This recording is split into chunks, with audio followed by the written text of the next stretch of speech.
Okay, baik. Assalamualaikum warahmatullahi wabarakatuh and a very good morning or evening kepada semua. Hari ini kita akan masuk chapter 3, subtopic 3.6 iaitu Kirchhoff Law. Okay, so kita baru je habis tentang series and parallel circuit. And also kita dah explain separuh jalan dah. Okay, kalau kita dah masuk 3.6 ni, kiranya kita dah separuh dah daripada kita punya pembelajaran. Okay, so jadi dalam Kirchhoff Law ni sebenarnya kita nak tengok how do we find actually current I, okay, current I or voltage V, okay, in complex circuit, okay, complex circuit. So dalam chapter Kirchhoff Law ni pun it is considered quite hard lah sebab it follows a specific set of rules so that kita boleh cari either kita punya I or V. Tapi kalau kita ikut rules ni, we can find the I or V lah. So apa maksud saya when I say a complex circuit? Okay, so as you can see for example yang kita akan buat hari ni, this is what I mean by complex circuit. Okay, so as you can see bawah sini, okay, bawah circuit kita, it's not a normal circuit. Normal circuit kita sepatutnya kita ada apa? Contohnya bateri, okay, bateri, okay, resistor 1, okay, nak tambah 2 resistor pun boleh, okay, kalau nak lagi power macam itu, macam ni. Dan mungkin ni 6 volt, ni mungkin 2 ohm, 3 ohm, etc. lah, okay, 1 ohm. Okay, but this kita boleh okay lagi. But what happens when I tambah another battery?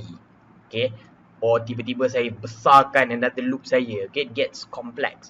So when dealing with a circuit which has multiple batteries, or we have a circuit yang pada you yang ada loop, okay, so the main thing here is a loop.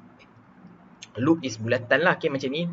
Okay, loop yang banyak lah, okay, banyak ataupun at least ada satu loop yang ada banyak bateri, you can actually apply Kirchhoff Law. So for complex circuit or circuit yang ada loop tapi banyak bateri, okay, contohnya macam circuit macam ni ke, ni di consider as one loop. Loop tu adalah bulatan, okay, bulatan ataupun circuit kita nampak tak macam complete, okay, bulat. Okay, so if ada kita punya circuit ni macam loop, we can apply Kirchhoff Law. But Kirchhoff Law is mainly used if you have if you are dealing with complex circuit. Okay, so in doing that, let's look again. Kirchhoff Law kita ada berapa? Actually, there's only 2 Kirchhoff Law that you need to know. Okay, so we can define the first law, okay, the Kirchhoff first law as the junction or the current law. Okay, so what does the junction or current law states? So dia mengatakan bahawa the sum of the current entering any junction in a circuit must equal the sum of the current leaving the junction. So junction ni apa sih? So selalunya you see junction ni when you are dealing with parallel circuits. Katakan kita ada ni kita punya bateri, okay, bateri 12 volts. So tiba-tiba nampak datang situ. So remember, current will always move from the positive to the negative, right? Negative. But when you are dealing with this is what we call the junction. Okay, junction ni macam dua jalan berbeza lah. Bila current bertemu dengan dua jalan berbeza, okay, current buat apa?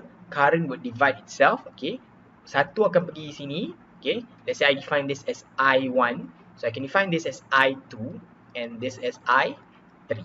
And also pergi sini balik, dia bertemu dengan junction sini. Bila bertemu dengan junction sini, kembali ni I2, okay. Dia pergi sini, pergi situ. So as you can see, there's 2 junction here. This is junction 1 and junction 2. Okay, junction 2. Junction 2 ni pula junction 2, okay, junction 2. So dia ada different direction of the current for I3. Kalau kita tengok kat sini, junction kita ada current I2 gerak atas, I3 gerak belah to the right ataupun belah kanan lah. But kalau kita tengok junction ni, okay, kita ada I2 yang masuk, okay, I3 towards the left ataupun ke kiri. So it is good here kalau kita boleh only pilih one junction and kita setia pada junction tersebut, okay, tersebut. So katakan if I were to pick junction ini, okay, this junction, maksudnya nanti apa? Maksudnya atas ni, okay, kalau saya pilih that junction, okay, junction situ, bermaksud nanti current I1, kita ada I2, kita ada sini I3 kan. So if I pick one junction there, okay, yang pentingnya is saya kena setia. So maksudnya I2, all of this flowing here is I2, I2, okay, flowing macam ini. And then I have my I3. My I3 will be flowing to the right hand side, macam itu. Okay, and also my I1 akan flow yang bawah sahaja. So it is good here when we define the current. Okay, kita define current yang masuk sini. Okay, this is one type of current. Okay, one type. Okay, this is another type. Okay, and this is also another type. Tapi ingat, kalau kita ambil junction, satu junction ni kita setia kepada junction tu. Kalau kita ambil junction ni, kita setia kepada junction ni. But main thing is you pick one junction and you kekalkan dia. But kalau saya cakap pasal kekalan junction ni, what is actually Kirchhoff's law? Okay, so tadi kita cakap junction, kita kena kekal picking only one junction. So Kirchhoff's law states that the junction yang masuk equal to junction yang keluar. So as you can see for the first junction tadi, yang masuk sini is only the current I1. So summation of I in equal to summation of I out. So I in kita adalah I1. Kita nampak tak junction kita masuk sini, masuk. Dan selepas tu kita ada junction yang keluar, iaitu junction I2 and I3. So kita ada I out kita, iaitu I2 plus I3. Okay, that is the junction coming up. It's the summation. So summation is always adding up. So I2 and I3 adalah kita punya current yang keluar lah. Okay, so similarly as you can see here, the one that masuk is I3, the one that keluar is I4 and I5. So yang masuk adalah only I3, yang keluar is the summation of I4 and I5. But like I said awal tadi, it is very important for you to pick one junction and you setia for the flow of the junction. Okay, sebab saya takut korang pilih ni, jangan pilih ni pula, nampak tak? The junction I3 gerak belah sini. So it is opposite of what is the junction here. So it's important here to only pick one junction and you kekal that junction. So that's Kirchhoff's law, which we call the junction or the current law. Just nak menunjukkan bahawa current kita, rupa dia macam mana. Okay, value dia macam mana. Okay, and it's also important nanti dalam Kirchhoff ni, you will always have 3 equation. Okay, tak nak dalam Kirchhoff law ni, you will deal with simultaneous. Okay, simultaneous equation. Okay, and the equation is also 3. The first equation will always come from the Kirchhoff's law. Okay, so the Kirchhoff's law will always have the first equation. Okay, so to Kirchhoff's law, which is the junction law. Okay, now let's look into the Kirchhoff's second law. Okay, so if the first law is about current, the second law is about voltage. Okay, so the Kirchhoff's second law states that in any loop, the sum of the EMF is equal to the sum of the product of the current and resistance. Or in any loop, the summation of the volts equal to 0. Tapi kita tak guna definition macam ni in our level. This is another definition. Mainly apa yang digunakan di sini adalah yang ini. Okay, summation of EMF is equal to the summation of IR in any loop. So it's actually very important for us to define our loop. And how are we going to define it? Okay, so as you can see here, okay, there's a specific rules yang mesti diikut, and it's good if we have an example. So saya akan ambil example bawah ni, example number 9. Okay, so I'm just going to redraw a bit for the question number 9. Okay, kejap. So okay, so situ, so this is 2 ohms. Okay, situ. Alamak, macam besar sangat pula saya punya ni. Okay, so this is going to take a while. Bolehlah dulu ambil kopi ke, minum teh ke, okay, or you want to skip this part, okay, skip to the part where saya dah habis lukis pun boleh. Okay, it's just going to take just a bit lah. Okay, so during this while, nak cakap the Kirchhoff's second law ni, you wajib ada loop. Macam saya kata, loop tu is just circuit kita yang complete one bulatan. Okay, so you have here 4 ohms, 6 volt, and also an internal resistance of 2 ohms, 9 volts, and also the internal resistance of 1 ohm, and also we have 8 ohms here, and also 3 volts here. Yang bestnya di sini, it already gives you, okay, the current punya direction. Okay, usually dia tak bagi how do we determine the direction of the current. You just pick one battery here, okay, and also current keluar daripada sini. Bila current keluar daripada sini, dia akan pergi junction kan. That's where you define I2 and I3. Okay, so here sebenarnya dia define pergerakan I2, I3 ni is from this junction. Okay, that junction there. Okay, so before we go into Kirchhoff's second law, what about we apply Kirchhoff's first law dekat sini? Okay, so Kirchhoff punya first law kata tadi apa? Okay, submission of I in equal to the submission of I out. So let's pick this junction. So as you can see, junction, let's say kita tak tahu direction current ni ke mana kan. So current akan keluar sini. Current akan keluar sini. Okay, so bila current keluar sini, I can define this current. Let's say dia dah define here as I2 sebagai I2. So submission of I in equal to the submission of I out. So the I in here is I2. I out adalah I out adalah I2. Alamak, sorry. Dia define sini as I1. Saya yang salah tulis. Sorry ya. So this is I1. So I1 is equal to I2 plus I3. Okay, I1 masuk sini, I2 keluar here, I3 keluar here. Okay. Alright. So this is I in is I1 equal to I2 plus I3. So like I said, it's very important for you to pick. Okay. Pick only one junction and setia. Okay, junction. Because if you pilih current you mula di sini, and then you dapat let's say I1 gerak sini, I3 gerak situ, nampak tak movement ni dengan movement ni berbeza. Okay, so it's very important, again like I said, please remember, pick one junction and you setia kepada that junction. Okay, so that was Kirchhoff's first law. Ni. What about for the second law? Okay, like I said, second law tu mesti ada loop. Okay, so nak senang, okay, if you want to be easy, you punya loop, okay, follows the direction of current. Okay, nak senang you punya loop follow the direction of the current. So maksud saya apa? Kita tahu current I1 kita gerak sini, I1. Dan kita tahu I2 gerak situ, I3 gerak sini. Dan kita ada I3.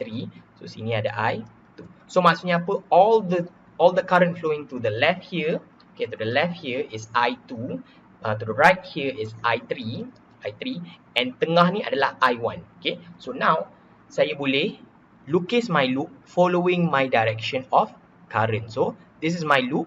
Nampak tak direction current saya? Gerak pada sini, atas sini, and also here.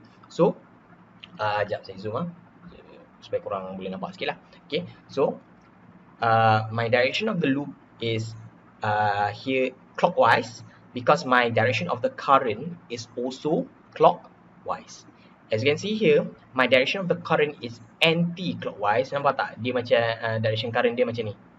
Macam tu. So my loop here, I should draw is also anti-clockwise. Okay, nak senang. Loop ni sebenarnya ikut kita nak draw mana. Okay, tetapi like I said, for it to be easier, you punya loop mesti the same direction as you punya current. Okay, if you nak buat loop you opposite direction of the current boleh, cuma nanti value dia akan berubah. Value apa ni sir? Okay, we're going to see after this. Okay, so kita dah define loop kita, and kita nak tengok dekat sini lah the sign convention ni. Okay, so katakan I want to apply Kirchhoff's second law here. Okay, Kirchhoff's second law here. So I have here, this is my drawn loop. Okay, now kita boleh apply Kirchhoff's second law, because remember kita punya Kirchhoff tadi perlukan berapa equation? We need 3 equation. The first equation dah jumpa di dalam Kirchhoff's first law. So now this is my loop 1, this is my loop 2. So now focus on this loop. You can start at any point. Katakan saya nak start sini. Okay, I want to start here and I want to follow the direction of current. Okay, so saya start sini, saya gerak. Okay, ikut direction current. Now, saya jumpa battery EMF. Okay, for an EMF punya battery ni will always move from negative to positive. Okay, selalu akan wajib. So negatif sini gerak pada positif situ. Okay, sini negatif, sini positif. EMF akan always gerak macam tu. So kalau sini negatif, sini positif, dia akan gerak macam mana? Macam ini. Okay, we call the EMF as always the potential gain dalam ni. So from negative to positive. So as you can see, now loop saya gerak macam ni. but my EMF is also moving in the same direction as my loop. Remember, EMF punya direction negative to positive, which is negative sini pergi positive atas. So then loop kita pun naik atas. So same direction kan. As you can see here, if it's in the same direction, EMF kita adalah apa? Positive EMF, positive 3 volt. So kita nak tulis positive 3 volt ni mana? Kita boleh tulis Kirchhoff second law, summation of EMF equal to the summation of IR. So summation of EMF yang pertama kita ni bateri pertama, sebab nanti kita akan cuba bateri kedua, bateri ketiga. So bateri pertama punya EMF adalah plus 3 volts. Okay, equal, kita tak tahu ada banyak lagi. Okay, so plus 3 volts. Okay, but katakan saya nak buat loop berbeza. Katakan kali ni loop saya macam ni, terbalik loop saya. So kalau loop saya terbalik, loop saya macam ni, EMF saya macam ini. Katakan my EMF is like that and my loop is ke bawah. If you have opposite direction with the loop, you punya EMF adalah negatif. So you akan dapat negatif 3 lah kalau opposite.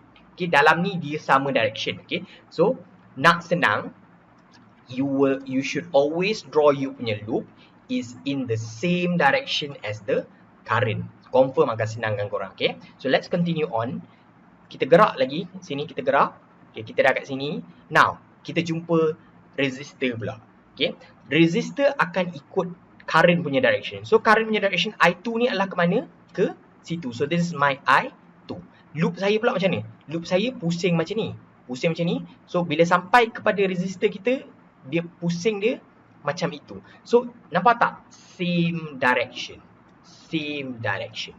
If it's in the same direction, kita punya kita punya equal apa? Is equal to positive IR. So if the direction of the loop is in the same direction as the current flowing through the resistor. Okay, my I2 here is flowing in the same direction as the loop. So kita katakan dia sebagai positive I what?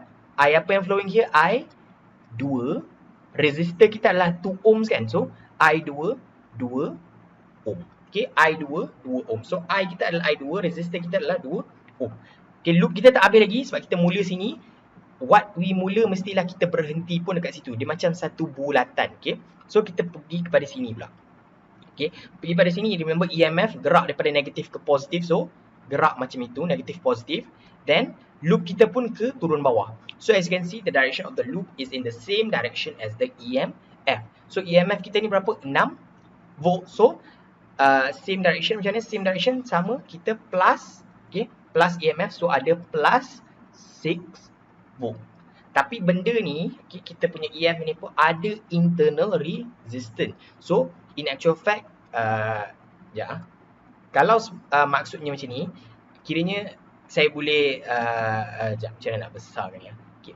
Saya boleh, bawah situ. So sebenarnya EMF kita boleh kita bedah siasatkan, dia ada internal resistance sini. Okay. So nampak tak ni, kalau dia tulis 6 volt, saya tunjuk ke bawah ni. Okay. Kalau dia tulis sini, 6 volt 2 ohm. 2 ohm ni adalah internal resistance of the EMF ni. So sebenarnya dia macam ni. You have you punya EMF 6 volt, betul ada. Kita punya internal resistance 2 ohm. So kita tengok pula the internal resistance here. Okay, current here going down kan. Going down adalah I1. Nampak tak I1 kita? I1 ni lah yang akan flowing kat tengah ni. Okay, so kita ada I1 flowing here.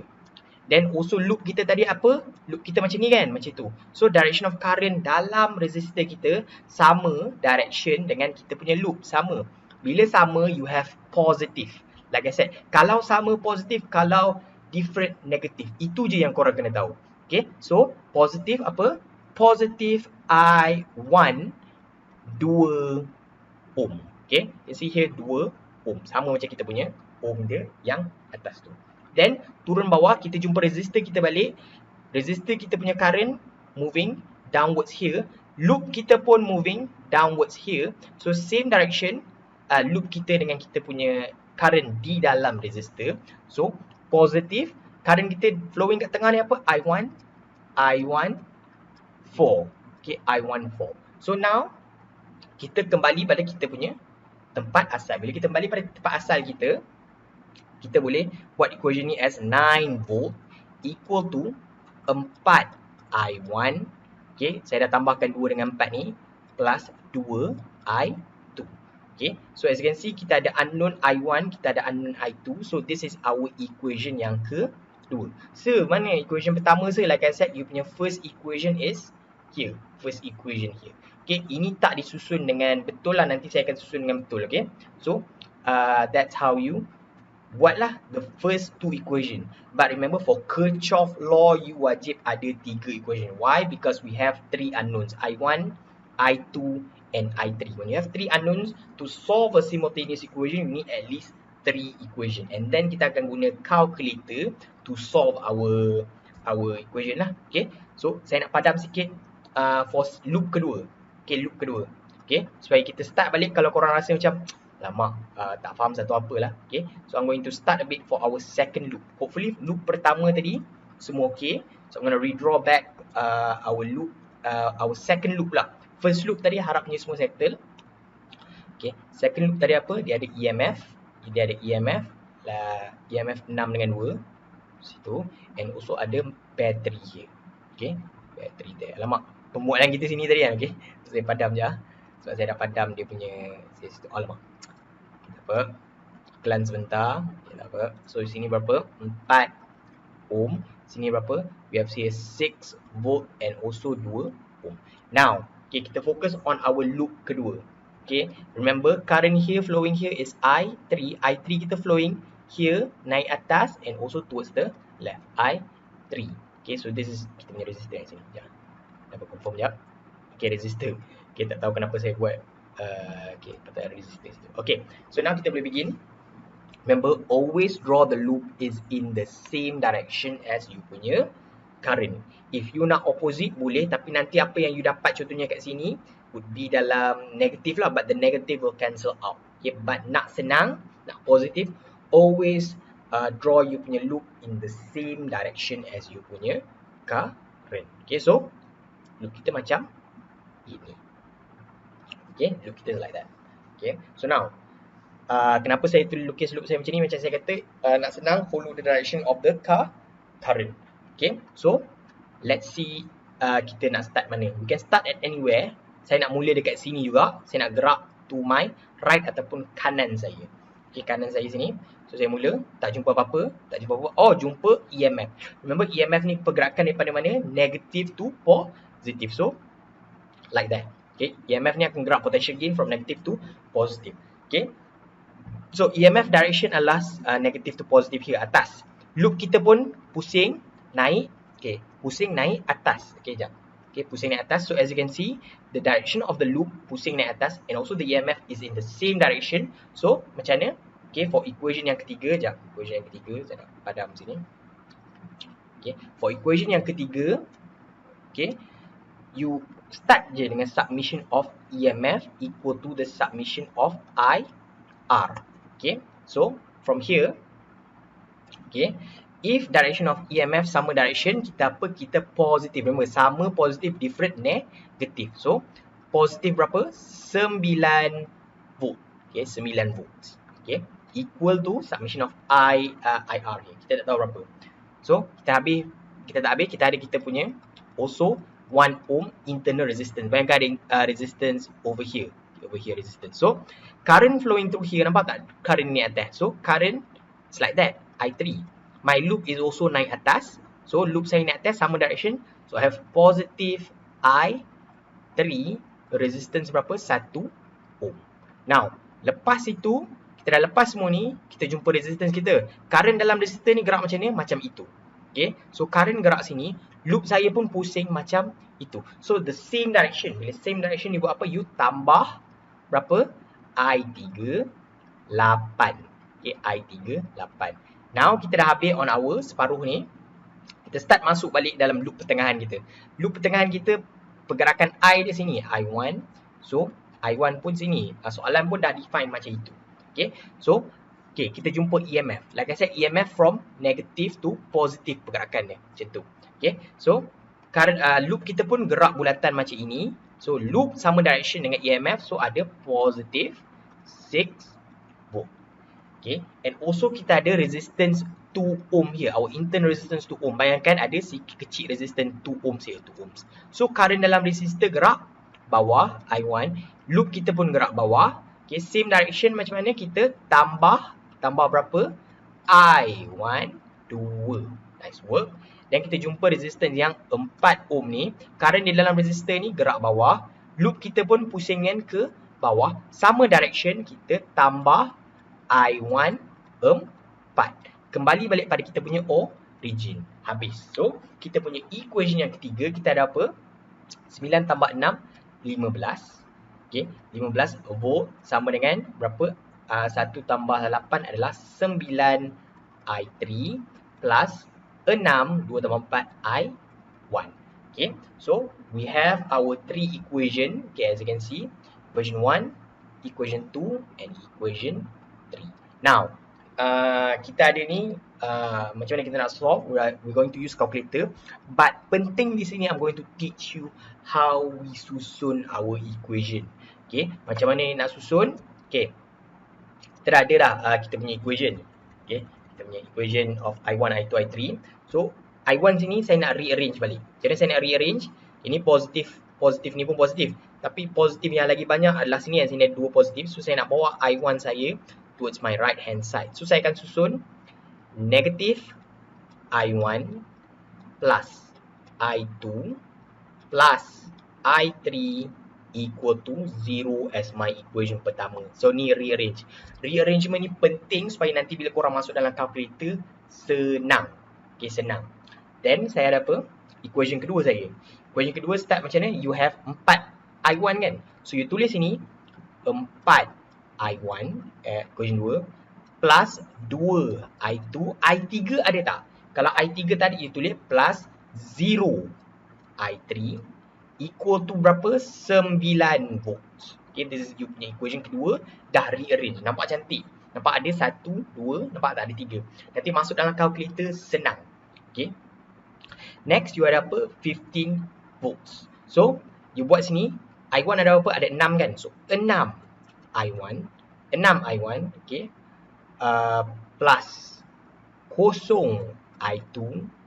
Plus 9 I3 equal to berapa? 15 as our equation yang ketiga. Okay, as our equation yang ketiga. So, kita ada ni lah.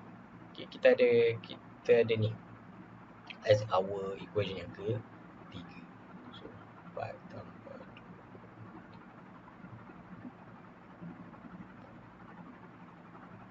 Oh, kejap. Saya baru fokus. Okay, sorry. Ni saya tak habiskan. 4 I1. Oh, kejap. 4 I1. Oh, okay, kejap kan. Sorry anak muda. Something wrong here. Okay, dengan equation yang kedua kita. Saya rasa saya tak habis define lagi. So, 3 tambah. Kejap. Okay, saya dah habis. Okay. 2 tambah 4. Saya tulis 4 sini. Bongok. Yang sini 6. Okay, sorry. Ni 6 Okay, a bit confusion. Sini 6. Okay, 6 I1. So, sebenarnya sini ada 6. Okay, saya perbetulkan situ. Sorry, it's not 4, it's 6. Okay, 6 I1 plus 2 I2. Okay, malunya. Okay, malu salah. Sorry. So, 6 I1 plus 2 I2 plus 0 I3 equal to 9. So, now we have our 3 equation. Okay, equation pertama, equation kedua, equation ketiga. So, we're going to see how we use a calculator to get our value of I1 sama dengan berapa. Okay, I2 sama dengan berapa. And I3 kita sama dengan berapa. So again, Kirchhoff law is used to get our complex circuit, so that we can to get current and voltage in complex circuit. Okay, so saya nak stop kejap. Okay, lepas ni nak tunjuk calculator.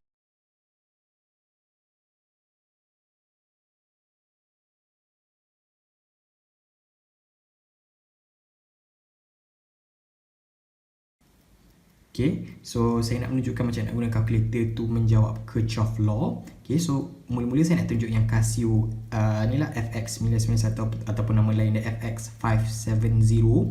Okay, yang version lain lah. Dan selepas ni saya nak tunjuk yang class Swiss ni. Okay, so jom tengok yang Casio yang ni punya. If you have the black coloured one, okay, yang biasa diguna di sekolah lah kan, dia sama je penggunaan dia, cuma mode, kita tekan mode tu beza. So, you start new calculator, tekan mode. So, sini nampak tak equation ni? So, you pick the equation 1. I think the black punya Casio yang FX 570. You tekan mode, you tekan pertama, equation yang pertama. Tapi ni kita akan tekan 5 lah. Benda sama, tekan equation. Okay, penting you cari yang ni. Ada A and X plus B and Y plus C and Z equal to DN. Okay. Okay, so dalam Casio FX 570 yang warna hitam tu, you tekan equation pertama, unknowns you tekan 3. Untuk ni you tekan mode, tekan equation, tekan nombor 2. Okay, nombor 2. So it gives you the layout macam kita punya equation tadi lah.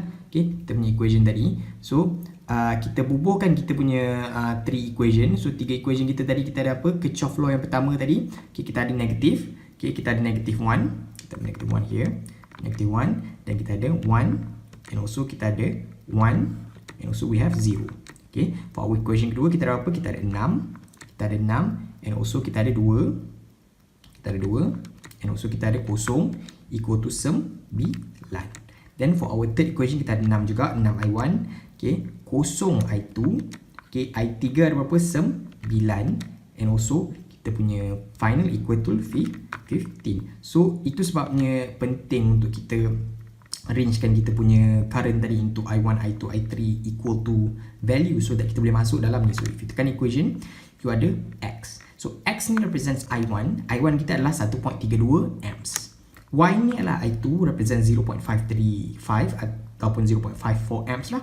Dan juga I3 kita adalah Z, which is 0.78 ataupun 0.79 amps. Okay, cool. So macam tu tadi. So kita ada sini I1, I2, I3 and also value kita. Okay, so lepas ni saya nak tunjuk untuk class Swiss pula. Okay, untuk pengguna class Swiss, okay, saya nak tunjuk macam nak guna class Swiss punya pula. So class Swiss ni tekan menu and tak on lagi, sorry. So tekan on, tekan menu. So lepas menu, you cari mana yang ada equation, which is kita punya sini adalah berapa? A ataupun ni lah, okay, equation. So you tekan equal. Kita punya apa adalah simultaneous equation, which is pertama. So number of unknown kita adalah 3, I1, I2, I3. So tekan 3. So adalah layout kita tadi I1, I2. I1 adalah X, I2 adalah Y, I3 adalah Z and equal kita. So referring to our equation yang kita dah papa tadi. So I1 kita kat sini adalah negative 1. Okay. I2 kita tadi adalah 1. I3 kita tadi adalah 1 equal to 0. Okay. I2 kita adalah 6. I2 kita adalah 6. I2 kita 6 pula. I1 adalah 6. I2 kita adalah 2 for our equation yang kedua. I3 adalah kosong equal to berapa? 9. Okay, 9. So equation ketiga kita punya I3 berapa? Equation ketiga adalah 6. Okay, 6 kosong 9 equal to 15. So kita akan dapat, ni adalah kita punya value of I1 adalah 1.32 amps. I2 kita adalah Y, iaitu 0.535 ataupun 0.54 amps. Dan kita punya I3 sini adalah berapa? 0.789 atau 0.79 lah, okay, amps. Okay, so that's how you get kita punya value of I1, I2 and I3 menggunakan class Swiss calculator.